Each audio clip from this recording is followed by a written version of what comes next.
तुम्ही बघत आहात प्रखर न्यूज.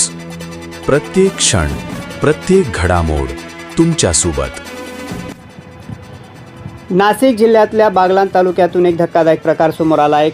खासगी जमिनीच्या वादामुळे संपूर्ण दसाणे गावाचा पाणीपुरवठा तब्बल 4 दिवसापासून बंद झाला आहे. ऐन पावसाळ्यात गावकऱ्यांवर पाण्यासाठी वणवण भटकण्याची वेळ आली असून संतप्त महिलांनी आज ग्रामपंचायत कार्यालयावर रिकाम्या हांड्यांचा जोरदार मोर्चा काढत प्रशासनाविरोधात तीव्र संताप व्यक्त केला आहे. दसाणे गावातील सार्वजनिक विहीर मोजणी दरम्यान एका खासगी शेतकऱ्याच्या जमिनीत असल्याचं निष्पन्न झाल्यानंतर या विहिरीतून होणारा पाणीपुरवठा पूर्णपणे बंद झाला आहे. विशेष म्हणजे गेल्या 100 वर्षापासून ह्याच विहिरीवर गावाच्या पाण्याची व्यवस्था अवलंबून आहे.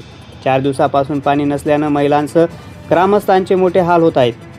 मोर्चानंतर गट विकास अधिकारी कार्यालयाचे कर्मचारी, सरपंच, उपसरपंच आणि ग्रामसेवक यांनी घटनास्थळी जाऊन संबंधित शेतकऱ्याशी तोडगा काढण्याचा प्रयत्न केला. मात्र चर्चा निष्फळ ठरल्याने संतप्त महिलांनी ग्रामपंचायत कार्यालयाला कुलूप ठोकले आहे. त्यानंतर सटाणा येथील गट विकास अधिकारी आणि पोलिसांना निवेदन देत तत्काळ कायदेशीर कारवाई करून गावाचा पाणी पुरवठा पूर्ववत करण्याची मागणी ग्रामस्थांनी केली आहे. प्रखर न्यूजसाठी भैयासाहेब माळी, सटाणा.